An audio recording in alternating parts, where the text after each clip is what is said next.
আসসালামু আলাইকুম সবাইকে স্বাগত জানাচ্ছি গ্লোবাল ভিউজে।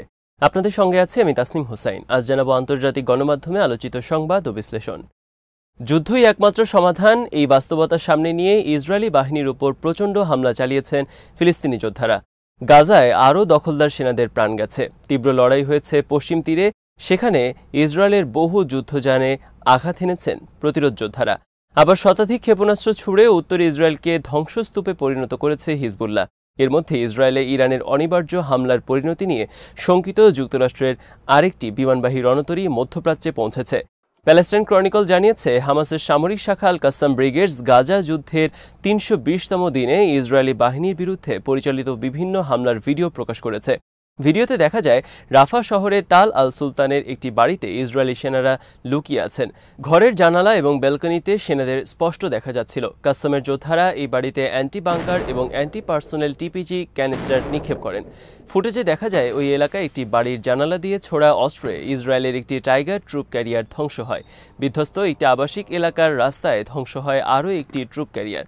দুটি অভিযানই পরিচালিত হয় মাত্র কয়েক মিটার দূরত্ব থেকে। ভিডিওতে আরও একটি হামলা দেখানো হয়, যেখানে যুদ্ধবিধ্বস্ত বাড়ির ভেতর থেকে দখলদার সেনাদের ওপর মর্টারের গোলা ছোড়া হচ্ছে।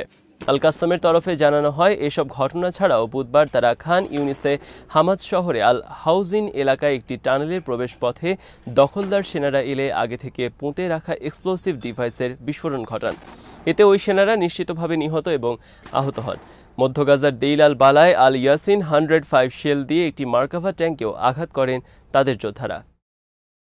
আল কাসাম ব্রিগেডসের তুলকারম ব্রিগেড বৃহস্পতিবার জানিয়েছে, পশ্চিম তীরে তুলকারম ক্যাম্পে তাদের যোদ্ধারা ইসরায়েলি সেনাদের সঙ্গে প্রচণ্ড লড়াইয়ে লিপ্ত হয়েছেন। ইসরায়েলি বাহিনী এবং তাদের সামরিক যানবাহনগুলোতে আইইডির বিস্ফোরণ ঘটিয়েছেন তারা। বিস্ফোরক ডিভাইসগুলো লক্ষ্যবস্তুতে সরাসরি আঘাত এনেছে বলে জানিয়েছে আল কাসাম। একইভাবে আল কুদস ব্রিগেডসের তুলকারম ব্রিগেডের যোদ্ধারা এক্সপ্লোসিভ ডিভাইসের মাধ্যমে হানাদার বাহিনীর বিরুদ্ধে প্রচণ্ড লড়াই করেছেন। তাদের সঙ্গে ইসরায়েলি বাহিনীর সরাসরি বন্দুকযুদ্ধও হয়। আলাক্সা মার্টার্স ব্রিগেডসের তুলকারম ব্রিগেড নিশ্চিত করেছে, ক্যাম্পের চারপাশে স্বয়ংক্রিয় অস্ত্র এবং এক্সপ্লোসিভ ডিভাইস ব্যবহার করে তারা ইসরায়েলি বাহিনীর সঙ্গে প্রচণ্ড যুদ্ধে অবতীর্ণ হন।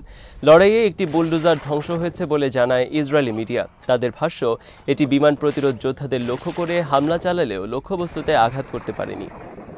লেবাননের প্রতিরোধ আন্দোলন হিজবুল্লাহ জানিয়েছে, ফিলিস্তিনি জনগণ এবং তাদের প্রতিরোধ যোদ্ধাদের বীরত্বের প্রতি সংহতি জানিয়ে বুধবার উত্তর ইসরায়েলে ব্যাপক পরিসরে হামলা চালিয়েছেন তাদের যোদ্ধারা।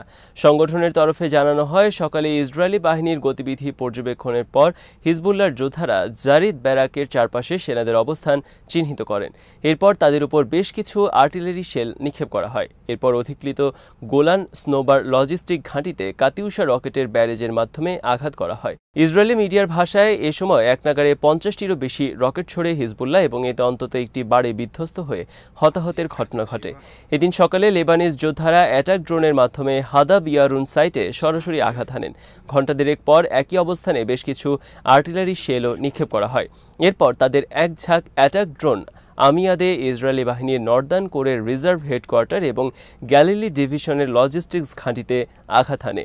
বুধবার আব্বাসিয়া সাইটের পর্যবেক্ষণের পর একটি মার্কাভা ট্যাঙ্ক চিহ্নিত করেন হিজবুল্লাহর যোদ্ধারা। এরপর গাইডেড মিসাইলের মাধ্যমে ট্যাঙ্কে সরাসরি আঘাত হানেন তারা। বিকালে ইসরায়েলের রামিম ব্যারাক, মিসগাভ আম এবং মালিকিয়া সাইটে কাতিউশা রকেট এবং আর্টিলারি শেল নিক্ষেপ করা হয়। এ সময় নাম গোপন রাখা অস্ত্রের মাধ্যমে তারা বিরকেত রিশা সাইটের নজরদারি সরঞ্জামেও হামলা চালান। রাতে হিজবুল্লাহর আর্টিলারি শেল এবং কাতিউশা রকেটের আঘাতে ক্ষতিগ্রস্ত হয় ইসরায়েলি জারিত এবং নাফতালি ব্যারাকের জৌরা এলাকার আর্টিলারি অবস্থানগুলো।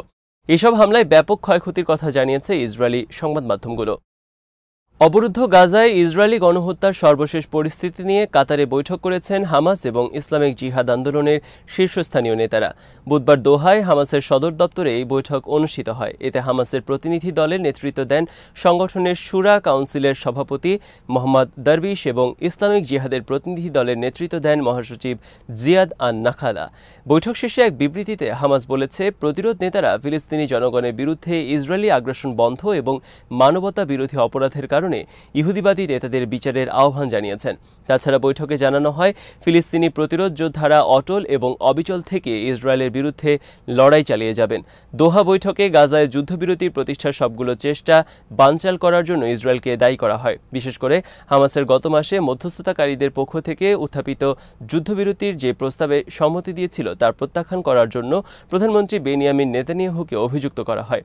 খবরে বলা হয়, গাজায় যুদ্ধবিরতি প্রতিষ্ঠার লক্ষ্যে মার্কিন প্রেসিডেন্ট জো বাইডেনের পক্ষ থেকে উত্থাপিত একটি প্রস্তাবে গত ২রা জুলাই সম্মতি দিয়েছিল হামাস। ওই প্রস্তাবে আগ্রাসন বন্ধ করে গাজা থেকে ইসরায়েলি সেনা প্রত্যাহার এবং উপত্যকার পুনর্নির্মাণের কথা বলা হয়েছিল। কিন্তু তেল আবিব ওই প্রস্তাব প্রত্যাখ্যান করে যুদ্ধ শেষ হয়ে যাওয়ার পরও গাজা মিশর সীমান্তে সেনা মোতায়েন করে রাখার দাবি তুলেছে। এর ফলে গাজা যুদ্ধ বন্ধের সব প্রচেষ্টা বানচাল হয়ে যাচ্ছে। মার্কিন সামরিক বাহিনী জানিয়েছে, মধ্যপ্রাচ্যের উদ্দেশ্যে রওনা দেওয়া তাদের একটি বিমানবাহী রণতরী এবং এর সঙ্গে থাকা ডেস্ট্রয়ারগুলো ওই অঞ্চলে পৌঁছে গেছে। ইউএসএস আব্রাহাম লিঙ্কন আসার ফলে মধ্যপ্রাচ্যের মার্কিন রণতরীর সংখ্যা দাঁড়ালো ২-এ।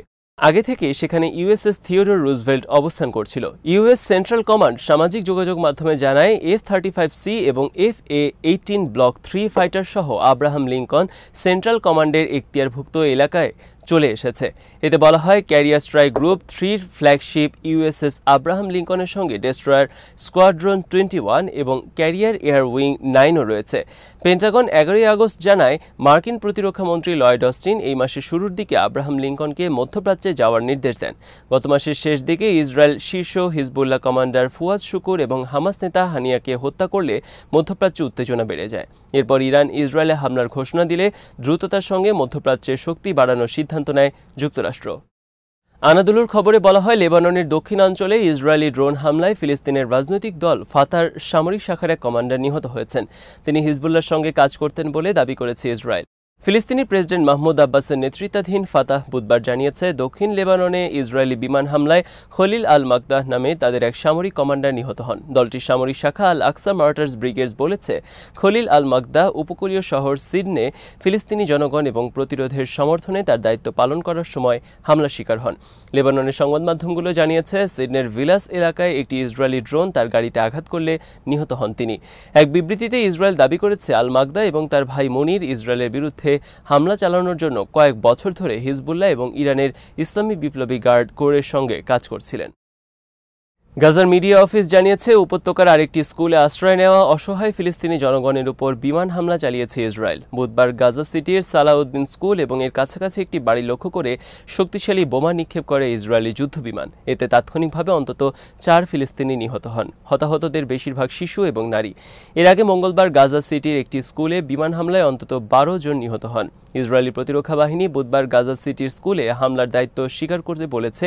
ওই স্কুলে হামাসের একটি কমান্ড অ্যান্ড কন্ট্রোল সেন্টারে হামলা চালানো হয়, তবে এই দাবির পক্ষে যথারীতি কোনো প্রমাণ দিতে পারেনি তেল আবিব। হামাস শুরু থেকেই স্কুল এবং হাসপাতালের মতো বেসামরিক জমায়েত স্থলে নিজেদের কোনো স্থাপনা থাকার কথা অস্বীকার করে আসছে। গাজা স্বাস্থ্য মন্ত্রণালয় বলেছে, 7 অক্টোবর যুদ্ধ শুরু হওয়ার পর এ পর্যন্ত 40,223 ফিলিস্তিনি নিহত হয়েছেন, যাদের মধ্যে 24 ঘন্টায় নিহত হয়েছেন 50 জনের বেশি গাজাবাসী।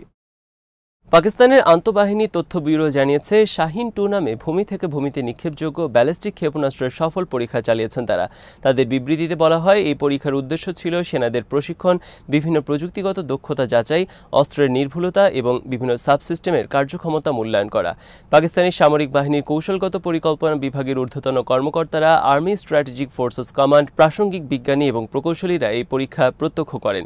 বিবৃতিতে পরীক্ষামূলক ক্ষেপণাস্ত্রের আওতা এবং উৎক্ষেপণের অবস্থান প্রকাশ করা হয়নি, তবে পাকিস্তানি সামরিক বাহিনীর আগে প্রকাশিত তথ্য অনুযায়ী শাহিন-2 ব্যালিস্টিক ক্ষেপণাস্ত্রের পাল্লা 1500 কিলোমিটার। এটি পারমাণবিক এবং প্রচলিত ওয়ারহেড বহনে সক্ষম একটি ক্ষেপণাস্ত্র, যা এই অঞ্চলে প্রতিরক্ষা বজায় রাখার জন্য পাকিস্তানের কৌশলগত চাহিদা পূরণে সক্ষম। রাশিয়ার প্রেসিডেন্ট পুতিন ইউক্রেনের বিরুদ্ধে যুদ্ধে চেচনিয়া সেনাবাহিনী এবং স্বেচ্ছাসেবকদের প্রস্তুতি দেখতে আকস্মিক চেচনিয়া সফর করেছেন। মুসলিম অধ্যুষিত চেচনিয়া রাশিয়ারই একটি অংশ। পূর্ব ঘোষণা ছাড়াই 13 বছর পর অঞ্চলটিতে পা রাখেন পুতিন। সফরকালে রুশ প্রেসিডেন্ট চেচেন প্রজাতন্ত্রের রাজধানী গ্রোজনির একটি মসজিদে মুসলিমদের ধর্মগ্রন্থ পবিত্র কোরআনের একটি কপিতে চুম্বন করেন। এ সময় চেচেন নেতা রমজান কাদিরভ তার সঙ্গে ছিলেন। কোরআনের এই কপি মূলত স্বর্ণখচিত। এরপর রমজান কাদিরভ এবং মুফতি সালাহ মেজিয়েভ কোরআনকে জড়িয়ে ধরে ছবি তোলেন। মুফতি সালাহ মেজিয়েভ হলেন মুসলিম অধ্যুষিত চেচনিয়ার সর্বোচ্চ ধর্মীয় নেতা এবং চেচেন প্রজাতন্ত্রের মুসলিমদের আধ্যাত্মিক প্রশাসনের চেয়ারপারসন। পুতিনের কোরআন চুম্বনের ছবি সোশ্যাল মিডিয়ায় ব্যাপকভাবে ছড়িয়ে পড়েছে এবং তিনি সেখানে রাশিয়ান স্পেশাল ফোর্সেস ইউনিভার্সিটি প্রাঙ্গণে সেনাদের সঙ্গেও কথা বলেন। পুতিন বলেন, যতদিন পর্যন্ত আমাদের কাছে আপনাদের মতো মানুষ আছে, আমরা অবশ্যই অজেয়।